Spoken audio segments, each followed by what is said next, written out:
Live from London, it's Plank of the Week with Mike Graham.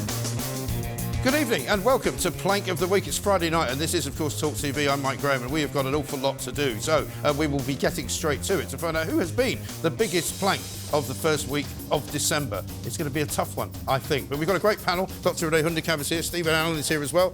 Isabel Oakeshott is with us. And, of course, Howard Cox, who's still running for mayor, I think, of London, aren't you? So. Yeah, well, let's hope you win. I don't know if I can say that. We're not in the period yet. Here's what we're fighting for. Plank of the Week. Who are we going to give it to? Renée, why don't you give us the first nominee? Oh, you're just awarding it to me to start No. with? Oh, OK. No. Well, you won't need to be giving me a plank. You know, you're far too sensible for that. So I'm going to start with train drivers Very who good. have already disrupted people's journey here today, ASLEF. Are they on strike this week? Sick and tired, yes, they are on Right. strike. They're actually working no overtime this week. Yeah, it's hard to know, isn't it? Because Yeah. lots of people tell me they go to get a train and it's cancelled and All they're not day. actually on strike. All day today, my trains were cancelled Yeah. this morning, and it actually turns out that my railway line is not actually on strike. It's just normal. It's just another day in just the just cold. don't day. get used to getting on a train at any time, Yeah. basically. But if you actually think about it, these are people whose average salary is just over 60,000 grand. That is actually up from 45 grand 10 years ago. A nurse's average is 31,000. Rail sector employees, not the drivers, are 44, and the average UK worker is 34. So they're already well above the national Yeah. average. They're doing 4-day weeks. Right. I'm sorry, it can't be that It's hard worse to drive than a that, train. you know, because I think they're only allowed to be on for a certain number of hours. So if they're on a long That's train true, journey, yeah. they get off halfway to Scotland and Yes. sit around for a few hours. And then if the next train they're supposed to get on gets cancelled, that's it. That's their working day. I've actually been on such trains where the driver has just abandoned the train halfway through the journey, Yeah. and then everybody's left at Because the it's not station. paid enough, Isabel. You know, if they just would pay them another, 40 grand. But the problem is they're going to absolutely scupper not only people and their Christmases, Yeah. now that we're actually in a world post-COVID, allegedly, but they're also going to destroy, once again, the hospitality industry, which is relying on this time. So across COVID, they actually wiped out any of the hospitality. Yeah. And now ASLEF are doing it again. Don't forget, the taxpayer gives the train companies 175 million quid Yeah. a month. Yes. And this is not enough money. We gave for them something like 700 million during COVID and they didn't have any passengers. I mean, I There don't know what they doesn't were seem to doing. be any way of sacking them. I mean, the train service on the Great Western Railway, which is my unfortunate fate to experience day in, day out, is utterly deplorable. It is not actually a service. But what are you, the passenger, supposed to do? I don't know what our power is to ever get anything. Well, it's a good job by they've way of- withdrawn their service then, isn't it? Because they weren't given it in the first place. Well, exactly right. I mean, how will you Right. know they're on strike? Would be Yeah, my it question. is genuinely no Yeah, different. but the RMT have settled, I believe, their dispute. Right. But these guys have been offered 65,000 quid Well, a year. let's not forget... And that's not enough for them to just drive one train a couple of feet a day. And let us not forget that they are one of the biggest contributors to the Labour Party. And 2 days before they made this announcement, Labour MPs were partying with them for Christmas and telling their comrades that they would stand with them over strike action, even though their average salary will go up to £68,000. And that I'm glad you mentioned the party because I think we've got something to look at.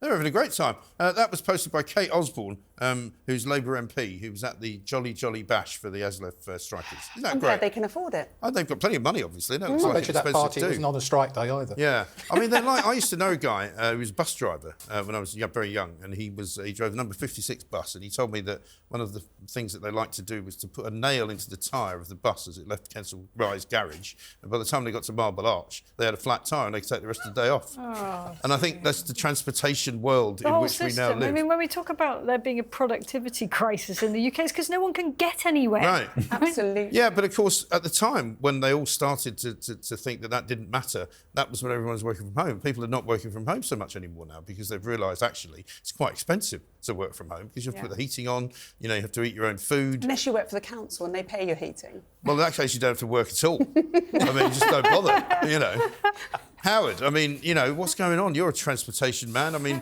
is everybody driving now? Is that why the roads are so bad? Well, no, they're not. They're sort of going around about 3 miles an hour, aren't they, in most of the cities at the moment, because of all these wonderful things our mayors are giving us. Do you want me to talk about what I'm... No, well, not really. I mean, we'll come around to Sadiq Khan later on. Steve, let's go to your first nomination instead. So I'm going to go with BBC Radio 5 Live's Nahal Arthur-Naika. Yes. Now, I know I'm kind of cheating because we've already dealt with his plank status previously. The story, so that everyone knows, would be that he was on a diversity event and talked about how... Yeah, I mean, who isn't these days? I mean, I've got one coming up after this. Sorry, I'm just joking. No, I'm joking. That would be an interesting one if you turned up, wouldn't it? But he said the BBC his workplace was overwhelmingly white and impacted his mental health, which I'm not sure what he was trying to say, but those words were not the right one for it. No. Just imagine working with him. You know, you had this dream. You eventually become a broadcast journalist or senior broadcast journalist at 5 Live, and then you read a newspaper and find out the presenter of the show you work on kind of hates his job because of your face. Yes. So that's kind of... It's probably not good for your mental health. And also, he makes 150 grand a year, which I know is a bit low down on the scale for the BBC, but, I mean, it's not bad money, is it? He's done quite well. It's not bad money for doing, what, a couple of hours a week or whatever he In does? his defence, though, grew up in Essex, and due to all the fake tan... Yeah. He probably didn't see a lot of actual white That's skin true. for a long That's while. a very good point, but that's probably why he's been thrown slightly then. Yeah, but he's doubled down. He's gone... Because he was silent on Twitter for a while, and now he's accusing everyone who's misinterpreted what he said of being racist. Yes. Well, this is the funny thing, because the original story got quite a lot of traction, and I wonder if he realised that that's what would happen when he actually, said that to whoever he said it to, because it must have been a bit of a shock. But then for him to come out again and go, actually, all you people have got it horribly wrong, you have no idea, and it's that old sort of trope, you don't know what racism is if you're white. Yeah. Really? It's written in dictionaries, isn't it? 82% of the country is white. Yeah. So what would he expect? Yes. Well, and also the BBC is not exactly an unwoke place to really be. isn't. I mean, it's not as if there's people walking up and down with National Front T-shirts on going, oi, you, out. It doesn't really happen at Broadcasting House, does it? So I actually looked at it, it's 50-something% of the BBC that's white, and you say 80-something. So in terms of being a diverse workplace, it manages it. There's a lovely sketch in W1A, which is so appropriate. There's a meeting where they're talking about diversity. They realised that there's greater representation in the BBC, so their solutions are either to fire more ethnic minorities or get more in the country. And that's kind of the problem. And you've been on this guy's show, I understand. I've been on a couple of times. I didn't realise the distress I was causing. Yeah, I mean, imagine if you'd known. What would you have done? I mean, turn up with a bag over your head or something just to pretend you're not white. Yeah, that's true, yeah. I should have done it via Zoom. Funnily enough, he blocked me ages ago for some reason. I can't remember what we were arguing about. We were arguing about something anyway. And I got a very interesting private message from a very high-up presenter at the BBC who said to me, keep it going, this guy's an absolute plonker, right? And so I don't think he's particularly well-liked at the organisation, shall we say. I can't reveal who that was, obviously, that would be wrong. But I'll tell you later. Yeah. Isabel, who's your first nominee? Right, my first nomination is obviously going to win because it's James Cleverly, Home Secretary James Cleverly, who is patronising the entire population by pretending that he's come up with a magical plan to sort out immigration 13 years after this government first took office. He's got the magic bullet, folks. We can all sit back and relax. Immigration crisis is going to be resolved because he's now going to introduce a few belated measures. And in an utmost illustration of plankery, what they've done is pre-announce the measures. So what they've told everybody is, in a few months' time, we're going to crack down on immigration and we're going to make it so that you have to earn a lot more if you want to come here to get a job. What does he think is going to happen? Right. Is this like pre-ordering a PlayStation, where you kind of go, I know it's coming? I mean, between now and when those measures are coming in, there is going to be a stampede, and guess what? That's going to make the figures an awful lot worse for his own party. Yeah. I mean, what kind of absolute plankery is that? It's almost like there's some kind of competition going on that nobody knows about. Who can tank the party fastest? And by the way, it gets worse because one of the things that they've introduced is that you can't come over to marry somebody. So there are all these now predictable, heart-rending tales of people who've fallen in love with someone from Mongolia, and now the Mongolian person can't come to Britain, and they really have a human right to come here even if they don't earn enough, and a load of stories about, so now you can only marry a foreigner if you're rich. And already, within hours of the announcement, the government's saying, well, there will be some exceptions. Right. So what does that mean? It means armies of officials and appeals and God knows what else. Right. None of it will make the jot of difference. And I'm afraid the Tories are going down. They are, because the machinery now has been joined, not just by the lefty lawyers and the Supreme Court judges and everybody else from the Human Rights Brigade, but now Tory MPs are actually They're actually threatening. part of it. Yeah, the Tory MPs are now saying, "Oh, we don't want any of this, messing around with the Convention on Human Rights or anything like that. We're not going to vote for that." And you're kind of going, sorry? So you came in 2019 when it was only 200,000 net migration, saying that you were going to reduce it. It's now gone up to like 800,000. Yeah. So it's more or less quadrupled it. Even if his plan works, he's only going to get it down to 445,000. Yeah. If it works. Which is an astonishing number of people. I mean, just the quantums here are enormous. Remember David Cameron saying it was going to be tens of thousands? I mean, this is absolutely existential for the Tory party. And I cannot understand how they've let it get to this point. Didn't Suella say this week in a goodbye speech in Parliament, didn't she say something? Did you like Frank Sinatra, sir? She had 2 or 3 goodbye speeches. Exactly. But didn't she say something about if we don't sort out the migration, the Tories are going into oblivion? Yes, she did say that. So She's it's entirely correct. Hello oblivion for them. Then, Long may it come quickly. Yes. Well, I mean, you'd like to think that something will rise from the ashes of the Tory party that might be a tiny, teensy little bit conservative, so that at least those people who want to vote for a Conservative government can do so. Because at the moment, they really can't. Can they? But it's really bizarre, isn't it? It's bizarre that we have these conversations on this channel, people phone in the newspapers week in, week out, but they don't seem to notice that that's how people are feeling. Well, I mean, they've sort of picked... I mean, like, even the BBC have started doing the story. So for about the last year or so, they've noticed that it's a big issue. But they still try and convince themselves that it's all about the cost of living and it's all about people having money to spend and bringing the energy price down, bringing inflation down. Nobody cares about that as much as they care as the migration increases. And I mean, this is an old joke now, because it's so old that Keir Starmer used it this week, but they've actually sent more Home Secretaries to Rwanda than they have refugees. Well, it's ridiculous. I guarantee they will be sending another Home Secretary to Rwanda before they send a migrant. I don't think any migrants are going to Rwanda. At least they could have... See, if they've sent so many flights, they could have popped like a couple on there. There was space on the flight. It would have saved carbon. They could even have got some actors, couldn't they? I mean, things have come to such a sorry pass. If I were them, I'd be definitely paying some refugees to get on that plane. I'd be going, have you package them up as a Federal Express parcel, and then maybe we could send them, and maybe that would work. Nobody would know. If it's such a nice country, then you could have just emailed around and see who wanted to go there. I'm sure there would have been someone going. But isn't it even more ridiculous that they've come out with legislation this week that just declares that Rwanda is a safe country? But then, because we've said it's safe. I mean, I personally think it probably is safe, but it doesn't mean that the government can just say, well, we've actually just declaring it safe. I mean, I don't know, knock yourselves out. Why don't we declare Russia safe? And how about London? We can declare London safe. Get crime stats. Good luck with that. We just declare it. Declaring no more crimes happening.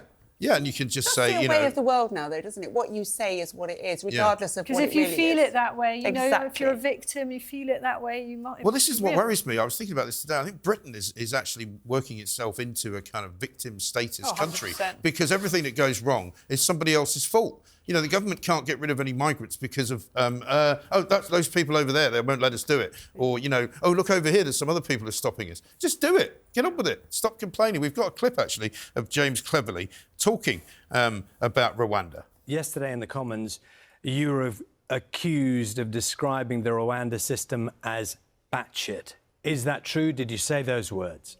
Well, look, I'm not. That was a claim made of me, not something that I said. But the point is, you didn't say that. But you didn't say that. But the point is, look, it's good for parliamentary. It's good for parliamentary theatre. It's not a denial. That's not a denial. No, he seems to quite like that word, doesn't he? Does he did say it. Did he not describe some part of northern England as that as well? But then he said, "Oh no, I was just calling the MP useless." Yeah, he called the place the beep hole, and clarified, "No, I was just calling the MP a beep." Hole's not the bad word, is it? No.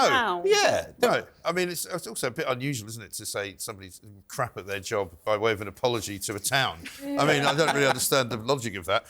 Howard, over to you. OK, I mean, you know what I'm going to be... Well, you're going to be talking about DWP, it says here. Oh, that's the first one? Yeah, oh, it right. is. OK, I'll talk about DWP. See, I thought you might not know that. So, you know, luckily I stepped in. I will move the paper over that side now. Yeah, well, it's funny, really. On Tuesday evening, in the House of Commons, there was a clause was inserted into the what's called the Data Protection and Digital Information Bill. Right. And this particular clause says that the government are allowing banks to actually access everyone's account. Is this part of the online harms bill or something? It is. There's a indeed. lot of stuff in there, isn't there? Well, this one is very, very dangerous and, And this very is a sinister. late-day amendment. Yeah. So what is it then? Well, fundamentally, what they're saying is that they're trying to stop benefit fraud, but the only way they can stop benefit fraud is to look at all of our accounts and assume we're all guilty and then proven innocent. Oh, really? Brilliant. And that's the thing that's trying to do. It's very, very dangerous and very sinister. And no one's really covered it. No. So what? So this means that the Department of Work and Pensions can access your bank account just to have a look at it to see what you're doing with it? Well, it's the government can, but the DWP are the ones going to use it because it's about benefit fraud. But they won't be doing it. They'll have outsourced it to some dodgy company in Northern Ireland or something. That's what they normally do, So right? they're defending it. And then there'll be a data breach, and then everybody will close it all down. Well, they're hoping that people will get on side with it because, you know, those nasty benefit cheats, let's look in their bank account. But, you know, when they come for the benefit cheats, the next people they're going to look at is not Also, people who cheats. cheat the benefit system are pretty good at it. And they usually get paid they don't, cash. Yeah, they don't go, let's put all that extra money I've got that doesn't come from the government into a bank account. No, of course they don't. They really don't. But I we mean, should- this we should is have like not- saying we're going to catch all the drug dealers. Exactly. You know. Exactly. But we should have had Nigel Farage here talking about banks and all the things. The fact But is, he's not here at the moment. No, I'm well, afraid he's otherwise engaged. He's too sexy for his T-shirt. Yeah, well, so they say. But the important thing is this is very sinister for me. Yeah. That everyone's account is now open. Right. It's fair game for anyone to actually scrutinise. Right. But in Does that mean you have to be on benefits, though? I mean, what if they just decide they want to look at my bank account because they might think I'm up to no good? They're already in your bank account. Are they? I was wondering where all that money was going. I've had a look. Yeah, but in the article, there was a survey about people's attitudes to benefit fraud. Yeah. And only 3% of people said they didn't have a problem with it. Look at their bank accounts. Right. I'm not saying everyone who said no to that question is a cheat, but everyone who's a cheat said no to that question. Yeah, well, exactly. They've There are people, self-selected. I mean, there are people who think, oh, well, good for them. They haven't got enough money. They should be able to do what they like. Or you could Well, think except it's our money. Who has time to answer surveys? Yes. People who are not working. It's a very good point. Mel You should be Stri- on the detective team for this. I think. Mel Stride, the MP, and I think he's the minister involved in all of this, he's actually saying they won't take advantage of it. It'll only be a small number. Oh, well, that's yeah. reassuring But to to us. Thanks, isn't Mel. it? Yeah, but to Yeah. understand actually whether you are fraudulent in terms of your benefits, they've got to look at every single account. Right. Well, anyone that I know who's ever had anything to do with the benefit system says it's completely chaotic. Nobody knows what's going on.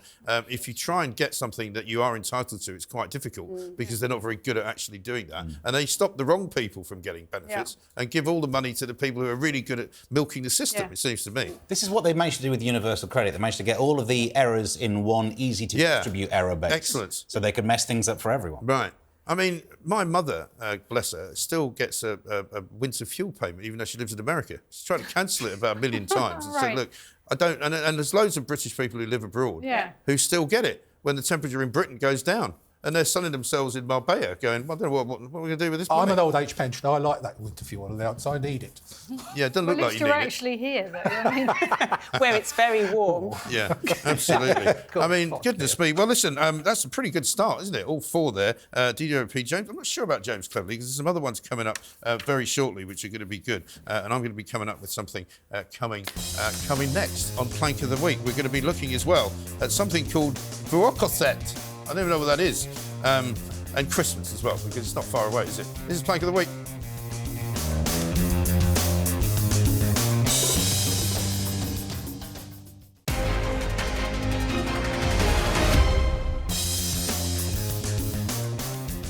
Welcome back to Plank of the Week. It's Friday night. The best way to decide what is going wrong in this country is to watch this show because you'll get every single thing that has been noted down in the past 7 days that has been idiotic. And it's my turn now, and we've already talked about the ASLEF train driver strike. I want to talk about the NHS junior doctors strike because they've decided that they're going to ruin everybody's Christmas as well. So forget about the fact you can't go anywhere.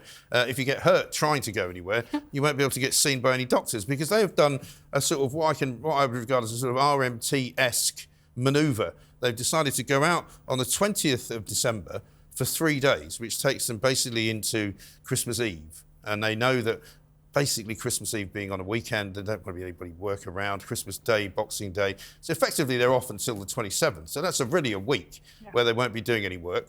Some of them apparently on strike days are allowed to do private work, which is what happened last time, to bulk up their incomes. And then we get through to New Year, and then on, I think, the 3rd of January, they're actually doing 7 days of striking, which is the longest ever strike in the NHS. And again, a bit like the ASLEF train drivers, these are guys and women who are pretty well paid for what they do.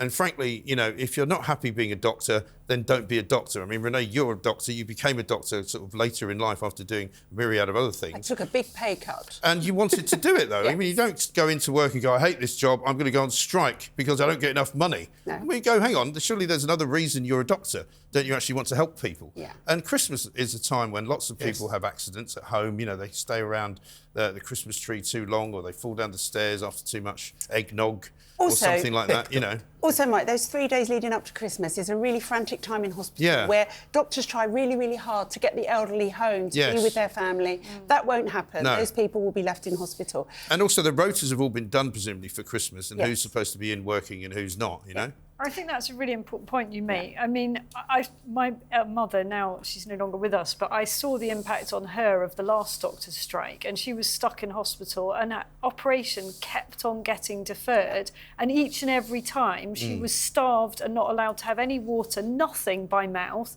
right from the morning all the way till 4 o'clock in the afternoon, when they would eventually say you're not getting your operation because there's a doctor's strike. Yeah. And, you know, by the time she died, she weighed 6 stone.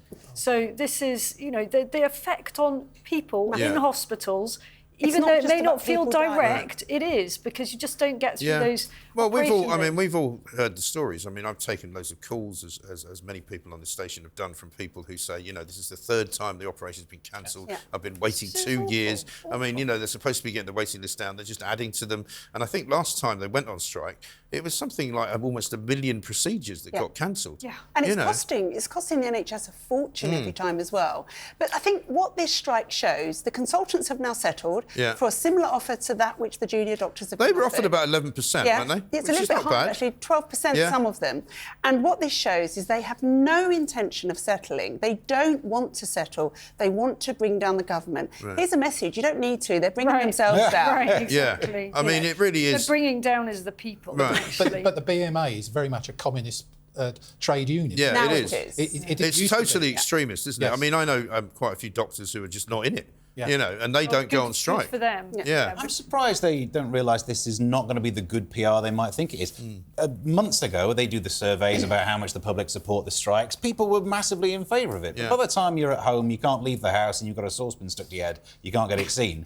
This Christmas What kind might of really... Christmas are you planning? Well, pretty good one by the looks of it. Well, you've set fire to yourself while coming round. trying to light the Christmas pudding with brandy. And we might lose a lot of the good faith. Yeah. I think that's gone. I think the good gone. faith has gone a long time ago. People always have less goodwill for doctors than they do for nurses anyway. So they've started at a more difficult point, and I think they should be ashamed. Honestly, I really do. But I'm going to say this. I've got friends who are junior doctors, and bear in mind, junior doctors can be training for 15 years. There's junior doctors about 60 years old, aren't they? Yeah, of course. But many of them are not striking because they are ashamed.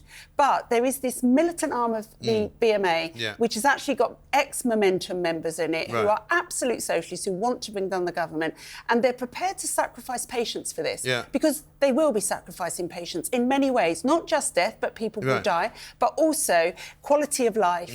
And as Isabel says, how much patients weigh, old people getting fed, attention. It's disgraceful. Also, it will affect presumably things like A&E departments. It's not just people who are waiting for operations, because A&E departments, normally, if you go there, you have to wait to see the doctor, don't you? And the doctor's usually a junior doctor, right? There'll be emergency cover, but no one will be discharged. There'll be no beds in the hospital, so you'll sit in A&E for days on end because there'll be nowhere for you to go if you need to be admitted. Yeah. I mean, also, they'll all be marching around in those Free Palestine marches, won't they? Because that seems to be what most of them seem to prefer to do, rather than actually working. You know, go and demonstrate on behalf of the Gaza Strip. Well, they'll be enjoying their Christmas at home. They should have been working. I mean, I was quite surprised, actually, how many doctors were in Gaza when the whole war sort of started, kept hearing NHS doctors in Gaza Brilliant. on the phone saying how terrible it all was. And, well, it's pretty terrible back here. Why don't you come here and fix the waiting list problem instead of hopping across over there? Unbelievable. Anyway, so junior doctors, not for the first time, is my suggestion. Yours is something I'm not sure if I can pronounce properly. Okay, so Oakeshott. Yeah, I'm not sure I can pronounce it properly, but I'm going to say... What is it? Oakeshott. And Okay. I think it's actually a Finnish word, probably, I hope, for vagina. And I say that for a reason. I was going to say, I think I've seen that word in IKEA somewhere, but maybe it wasn't IKEA. Maybe not. So, Vagina's this way. this is the Finnish company who are launching a product for men. Right. Tampons. Really? Yeah. It's kind of a limited market. Oh, look, there's the poster for men who menstruate. Yeah, for men who menstruate. Now, I've got a message for them. Men don't menstruate. And Yeah. I am sick and tired of them trying to steal for men everything that women do. Right. There Also, is- we don't want it, by the way. Well, thanks. I mean, not some keen. of them Get do. you out of swimming at school. I didn't realise. I could have avoided so much Yeah. PE. I didn't mind swimming at school, Yeah. but that's another story.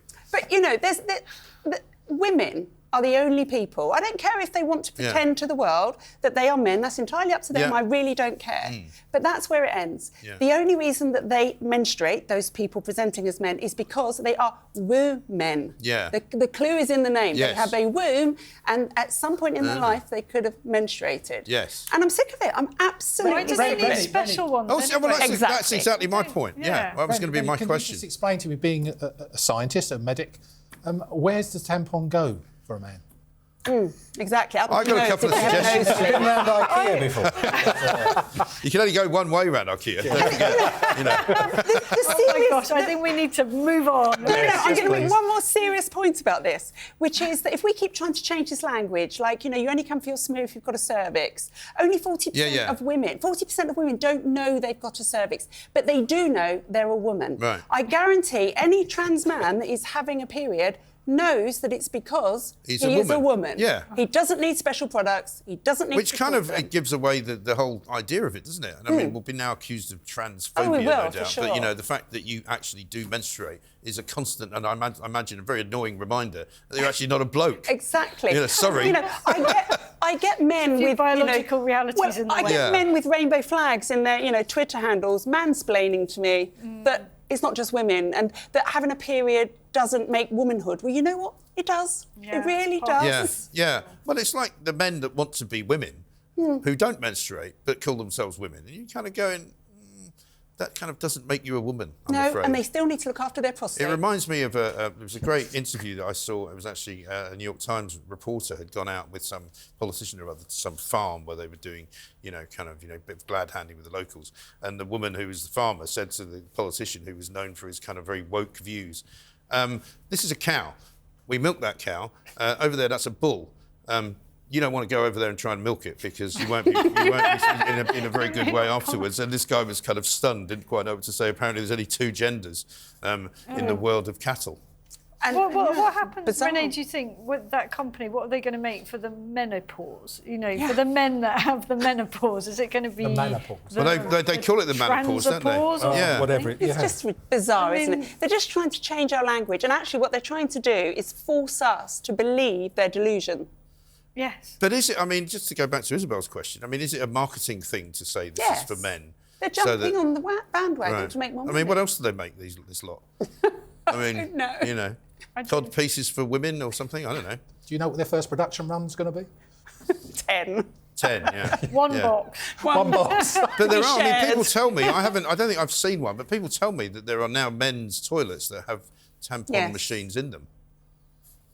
I don't think they'll need refilling very often. No. Imagine you're that man, trans man, in the men's toilets, Yeah. putting your money into a tampon machine, honestly. Yeah, no. But They there are used to have condom cigarette machines machines in men's in them. toilets, and I remember a lot of my 20s. I didn't get to use that either. No. So, You get your money it's a different story. It is a different story. That's your tragedy. Unfortunately, we haven't got time for that story, Steve, we've got our but own we blog. have got time for your next nominee. Not just all of Lincoln, but let's maybe go for it. But the council in Lincoln, they had this wonderful Christmas party, Yeah. Christmas event, festival.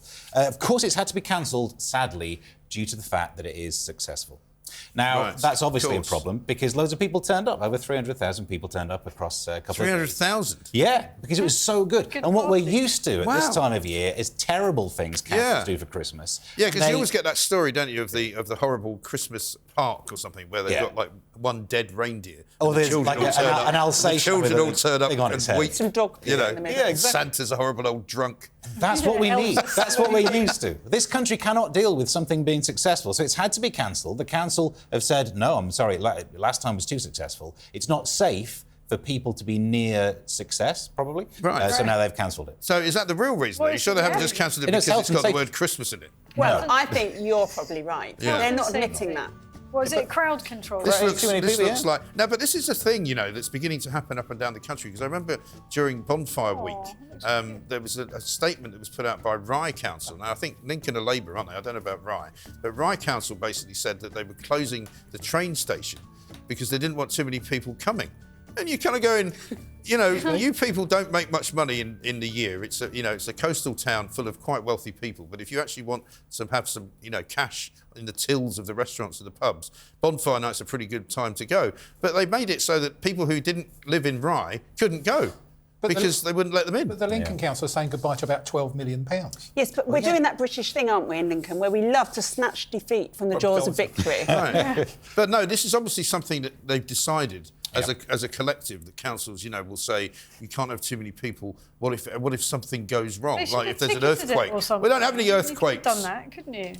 I think Mike's right. I think it's because it's Christmas. Yeah. And Do you think they're somebody's feeling sort of put the sensitive old- Well, it just uh, needs to be relocated into the neighbouring council. That's what they should do. The neighbouring should. council should offer. They them- They don't want bit of 30,000, 300,000 people turning Well, I up. think if they ticket it, I mean, I'll organise it for that kind of money. They're too successful, Tenner I each. think. What about? Did we not have a thing on Talk TV this week about the poorest town in Britain? Where's Give it that? to them. Yeah. Yeah. Right, 300,000. Was it Grimsby? London. Yeah. Somebody's telling me it's Grimsby, but I mean, mind you, Grimsby is a bit grim, isn't it? You want to go there, really. Careful. It's listen. I've had this before from Sunderland. I was hounded by people from Sunderland for years, calling me all sorts of horrible names because I said nobody wanted to go there. Anyway, there we are. Coming up next, we're going back to the Tory party, and also we're going back to one of your favourite subjects, Howard. I can see. I imagine if Sadiq Khan was on it again this week, that would be extraordinary. This is Plank of the Week. More coming up after this.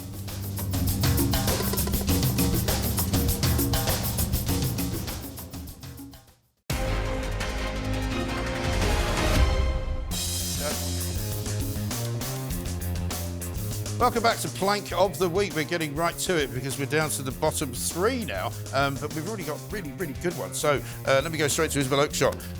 Very, very much the flavour of the week, this one. I mean, if you think Cleverly's going to win, maybe this one is in Who with a does chance. this remind you of?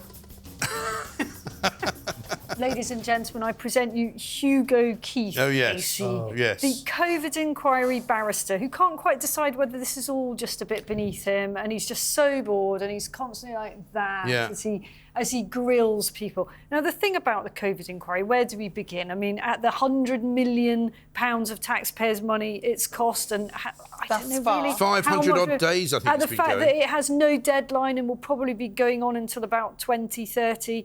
At the fact that there is just so much grandstanding by those in charge of it and pontificating and the whole thing is just such a ludicrous charade, isn't it? Yeah. So we've had this week dominated by evidence from Boris Johnson, and he was castigated for just the most pathetic things. Hugo Keith going about, I believe that you may have had a meeting with a newspaper editor. Well, at the height of the tension over whether they were going to lock down London, and the first historic lockdown, might not have been a bad idea for the Prime Minister to have a quick meeting with the editor of the London Evening Standard, because that might be pretty pivotal in getting the message across. Right. So my beef with this, there's a lot of beef with this, but it's really about the grandstanding and the flamboyance of it all, and the fact that all it seems to be dominated by the judges, not the judge, the lawyers involved, trying to get a gotcha moment. Yes. Always trying to catch out the witnesses. And really, if there's any point to any of this, it should be about getting to the heart of the matter, not making people look foolish Exactly. and not raking over endless tittle-tattle and petty things. But it's almost become the kind of the sort of the persecution of Boris Johnson, hasn't it? It's almost as if it was all building up to this week for the moment when they could get Boris Johnson and they could all sneer at him because of Brexit. And I'm sorry to bring that up, but it sounds like that because the KCs involved are all very sort of loose champagne socialist types now. You know, I remember a time when I was growing up, my dad used to know a few barristers, and I'd play golf with them sometimes, and they were terribly conservative and terribly posh. And now they're all these kind of Putney types who vote Labour and think Brexit was a disaster and hate Boris Johnson. And they would sooner have dinner with Alistair Campbell. But they're looking for a villain, aren't they? Yeah. They're looking for someone to blame. They want to go, it was you, wasn't it? Exactly. It was your fault. It's all about emotion and feeling rather than fact. Yeah. We need to know about the fact. Yeah. But it also seems to be pre-directed, doesn't it? Because all they seem to want to do is establish that we should have locked down earlier, harder and longer, where they're not taking into account any of the damages that lockdowns have done, all of the people that died because of lockdowns and will still die. And will That's still not die. finished. Well, I heard a doctor this week saying we probably won't know till about 2026 how bad that all was because people will be dying between now and then. This will still be going on then, don't worry. They've been part 17 of the inquiry, they'll get around to that. And I mean, you actually joke, but if you've looked at the remit of the inquiry, I mean, it would take you many days just to sift through the remit. It's so enormous. But these pandemics happen, once every 100 years? So as long as they bring it in at about 90 years, this inquiry will teach us a valuable lesson. And none of the people that they're currently sort of raking over the coals with will ever be in office again. What's the point of going over about how dysfunctional it all was? I mean, you're never going to repeat this administration that was responsible. It's completely pointless to rake over the personalities of Dominic But there is Cummings. this unfortunate sort of thing that the country seems to have become, which is all about revenge for something. It's all about punishment. You know, like when Boris resigned as Prime Minister, they still wanted to go through with trying to ban him from Parliament and trying to sort of make sure that he could never run for office again, like they're doing to Trump in America. And it just makes people suspicious, I think. And there's just so much self-indulgence about the whole thing. And, you know, I'm sorry, but of course we're all very, very sorry for those who lost loved ones. You know, a lot of people were bereaved during COVID, but I don't think they should be allowed to dominate the COVID inquiry. No. It isn't actually a mass therapy session. No. It is about getting to the heart of the matter. And actually, you know... the one thing that people don't say, and I've said it this week on my show in the evenings, is how about you start blaming China once in a while for some of this stuff instead of trying to look around Britain to see who should have done better. Yeah. You know, it came from China. They invented it. You know, they sort of sent it around the world. And they're sitting there, you know, laughing their socks off because everybody's economy's in the toilet. Michael Gove was told to shut up, not mention the fact that man-made from China. It's bizarre. And Boris actually told us today when he was castigated for actually having half term off because he has quite a few children.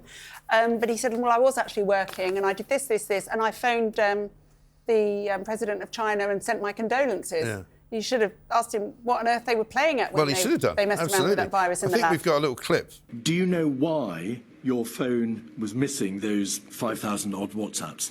I don't know the exact reason, but it looks as though it's something to do with the app going down and then coming up again, but somehow not automatically erasing all the things between that date when it went down and the moment when it was last backed up.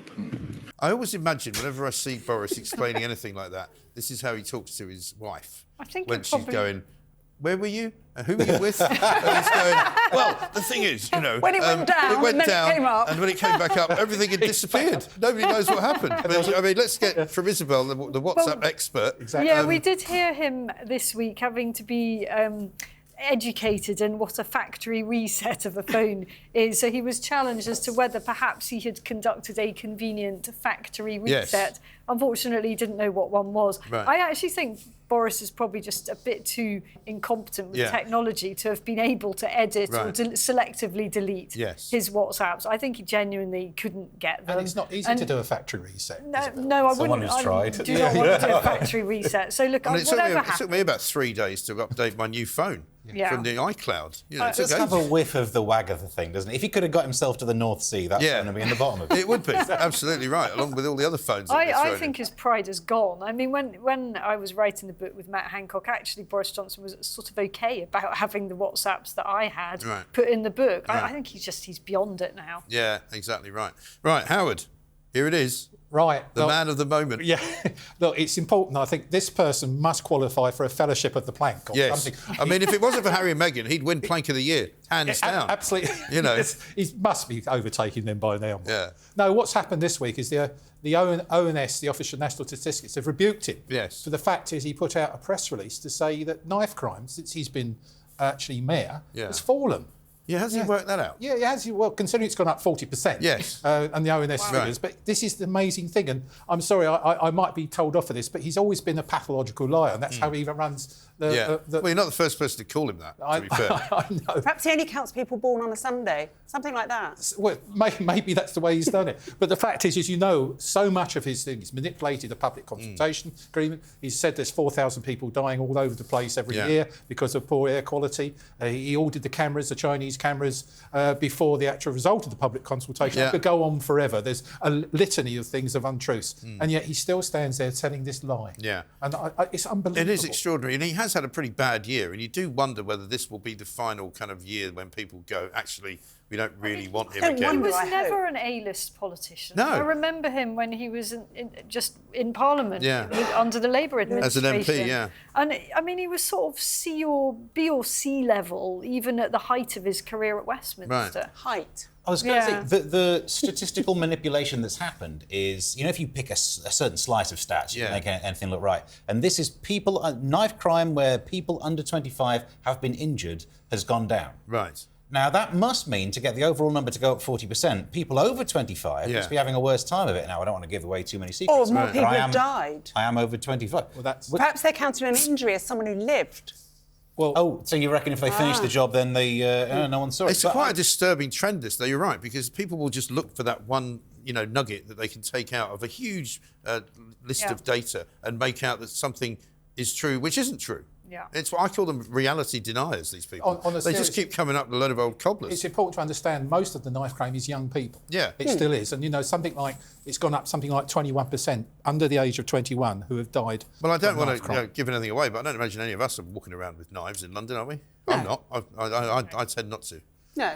They always say, isn't it, that you're more likely to be stabbed if you're carrying a knife. So I carry one of those prop ones that are retractable. Do you? So, that way... Yeah, well, listen, we'll talk some more about that and your extreme knowledge of knives. First, let's have a look at Sadiq deflecting yet another question. But while you're explaining what's being done and these wheels are in motion, knife crime is going up. People are dying. 2 people in London in the last few days. Well, also somebody, unfortunately, in Oxford last night, somebody in Manchester on Friday. Yes, I know, but you're Mayor of London, so I want to talk about what's happening in London and what personal responsibility you're taking and what powers you have as Mayor of London away from government to do something. And there he has. I mean, it's almost like he thinks it's some kind of competition. I know. There's one in Oxford, there's one in Manchester. I'm sure there's probably quite a few in New York if he wants to go, international. Or maybe he just thinks he's much bigger than the Mayor of London. Oh, I think he does. Oh, yeah, I mean, undoubtedly. I think this year he's been to Argentina, I think, once, hasn't he? He went to LA to study whether cannabis should be legalised. I mean, I don't think you need to worry about that because it's already all over London. But that you can smell it everywhere. That clip, Mark, it shows just classic Sadiq Khan. He blames everyone else. Yeah. That's what he does. That's what he blames government, he blames everyone else, but he is perfect because he tells everyone he's perfect and he uses lies to actually get his policies through. And I think he's lying because his lips are moving. That's true. And whenever you see him at that Mayor's question time, which is their equivalent of PMQs, he never actually answers a question, does he? The last clip I saw from that, he was just saying, you keep interrupting me, that's why I can't answer the question. Or he just abuses people by smearing them as far right. No, he does all that, deniers, all of that. Yeah. Unbelievable. But this is why I think a lot of people who don't live in London can't quite understand how he keeps getting re-elected. Well, he's a very clever person at campaigning. Well, they must have a great party machine, the Labour Party, which wasn't great always because Boris Johnson was in twice. So the Conservatives were actually able to win City Hall. There's a real chance to get rid of this man next year. Yeah. It really has. Yeah. And we should. Well, I agree. I think he's been in too long. Yeah. I mean, people say the Tories have been in too long, so has he.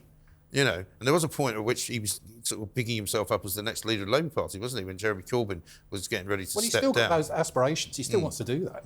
Maybe Boris should come back and stand for mayor again. Well, people have said that as well. But, I mean, I don't know. I think he's probably tainted goods now, isn't he? People like him. Who can say? But anyway, listen, coming up, we're going to decide who is going to be Plank of the Week. I've got one more to do. It's going to be very exciting. We'll be back with more on TalkTV.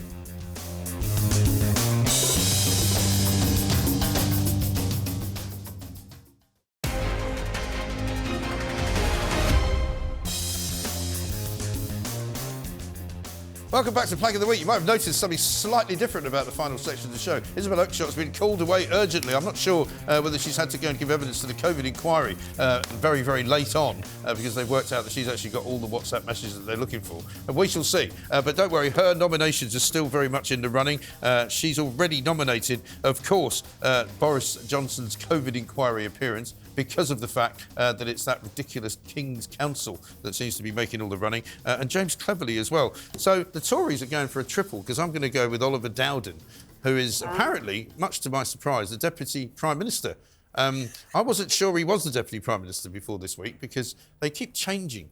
And it's hard to keep up with the Tories. But he came out with the most extraordinary thing this week, where he said, basically, we are not resilient enough in this country. So, again, blaming the people for everything that's gone wrong. Apparently it's our fault that we're getting a load of floods, storms, high prices. You know, we're getting scammed on the internet all the time, fishing expeditions with a PH, not an F. Or there's something else going on with that. What else did he say? Oh, yeah, cyber attacks, terrorist attacks. And apparently we're just not really any good at dealing with it, coping with it, right? And we've got to stock up. Let's have a look at Angela Rayner, though, having a go at him. It's a pleasure to welcome yet another Deputy Prime Minister to the dispatch box. The third deputy that I've faced in 3 years. And you know what they say, the third time's a charm. And I'm also pleased to note, Mr Speaker, that the Prime Minister has a working class friend, finally. There was no one at my working class school called Oliver, I can tell you that. No. I mean, Oliver's quite a trendy name now, though. But there we are. Apparently the plank is self-destructing. What does that mean? It's time for me to award it, I think, is what we mean. Thank you to the panel, by the way. It's all been brilliant. It's been some fantastic ones. But I think Isabel Oakeshott was right when she said it's really got to go to James Cleverly, hasn't it? Because it is the most ridiculous plan. It's not original. It's not going to work. He's actually watered down the plan that already doesn't work to make it even worse. So I'm afraid James Cleverly, the man who likes to use the S word quite liberally for somebody who's a Tory MP, well done. We're all not going to Rwanda. I would take a pretty good bet that by the time this time next year comes around, there still won't have been any new refugee status migrants going to Rwanda, but there will have been at least 2 Home Secretaries. So thank you to Renée, thank you to Steve, thank you to Howard, and thank you to Isabel, who had to rush off, as I say. This is Plank of the Week. I'm Mike Graham. Coming up later on tonight, it's The World According to Mike Graham. But coming next, it's Friday Night with Nadine.